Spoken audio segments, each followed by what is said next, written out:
halkan ka hambalyeynaya guddida wada jirka ee midnimo ee beelaha gobolka Togdheer wada degan waxaan aad u taageersanahay haddaan nahay dhalinyarada wixii aabbaha iyo awowgayba soo ragaadiyey in annaga nalaga xakameeyo nalaga gafuuro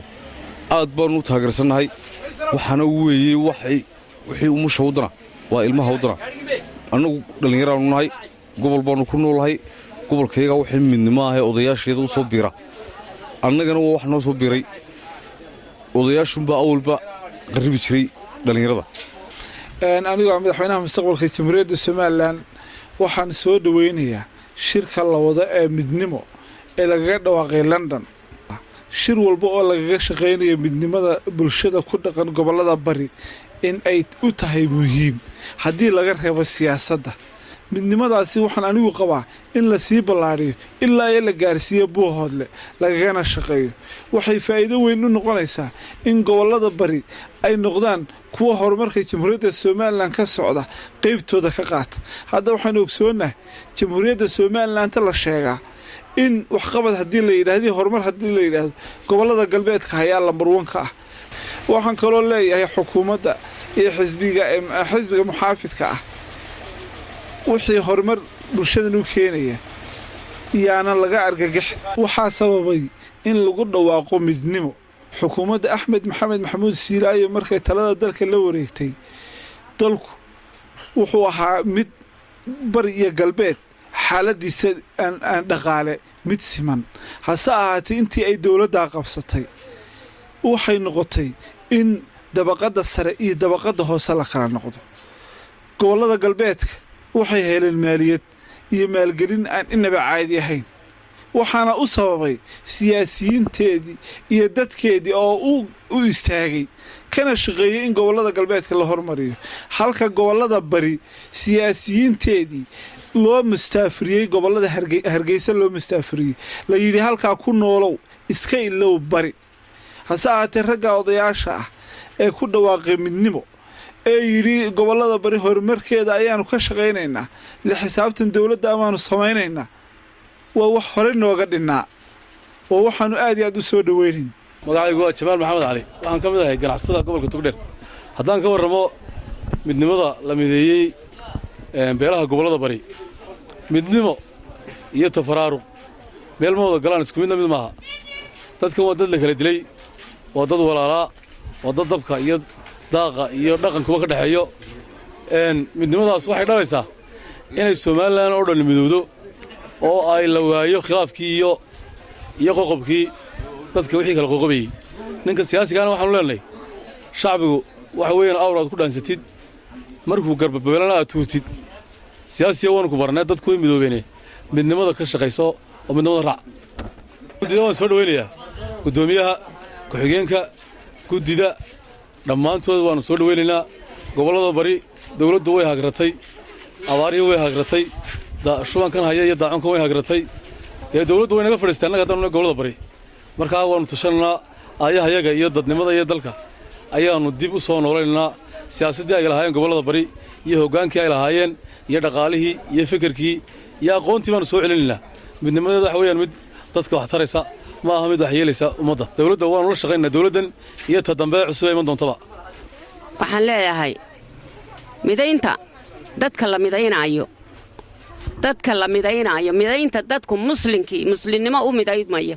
muslimnimo u midaysmayo tolnimo u midaysmayo nabadgelyo u midaysmayo ninka ka xunow tuug baa tahay ninka ka xunow tuug baa tahay ummadda oo dhammi islaamnimay u baahantay inay israacdaabay u baahantay walaalnimay u baahantay ducay u baahantay intaa ninka ka xunow tuug baa tahay uleeyahay aniga oo dumara oo dumarka aan badanaa cidi waxbaba weydiinin waxaan leeyahay dadka walaalnimada isku raacay ee is urursanaya ee munaafaqada reebaya ee is ah ee reer Burca ah ama Soomaaliland oo dhan waxaan leeyahay wixii kala hor jooga ee munaafaqad ku kala hor jooga ee tuugnimo ku kala hor jooga ee hunguri ku kala hor joogo ka hada baan idin leeyahay ka hada anigoo qof dumar oo dadka ugu daada weyn le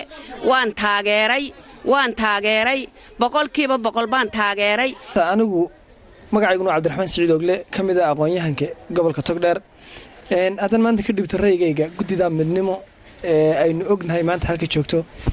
runtii karayahan anigu waan soo dhaweynaya laba sababoodna waan ku soo dhaweynaya gudida midnimo labada sababood aan ku soo dhaweynaya waxa weeye kow horta midnimo waxay ka go'an tahay labada beelood ee gobolka Togdheer degan waxaana ugu badan tahay 5 gobol ee bariga ee Soomaaliland dib u dhaca iyo kala qaybsanaanta iyo adeeg la'aanta iyo dawlad yarida ka jirta awgeed iyo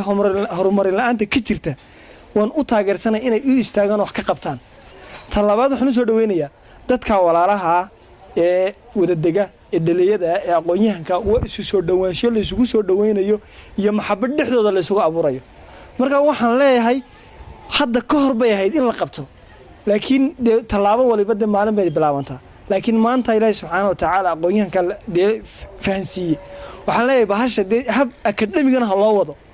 oo akademigo dadka aqoon-yahanka iyo wax garadka iyo odayaasha iyo dhalinyarada laga soo qayb galiyo la dhanbaa laga soo bilaabay burca la qabatiyay waxaan leeyahay gobolada bari Ceerigaabo iyo Laascaanood iyo goob kasta ay degaan reerku iyo reeru ay degaan hal la gaarsiiyo wixii hal la wado hal la sii daadijiyo danta laga shaqeynaya haato midnimada labada reerood iyo isdhexgalkooda iyo horumarinta deegaanada ay degaan waxa jeedad siyaasiyiin oo had iyo jeer ka soo horjeeda arrimaha dadka waa tashanaya ama horumarka ku shaqeynaya kuma xad u lahayd orto waa runo had iyo jeer siyaasigu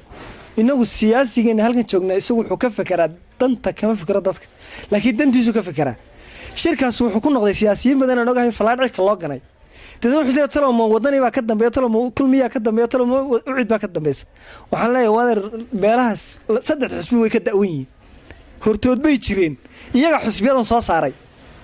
marka waxaan leeyahay siyaasiyow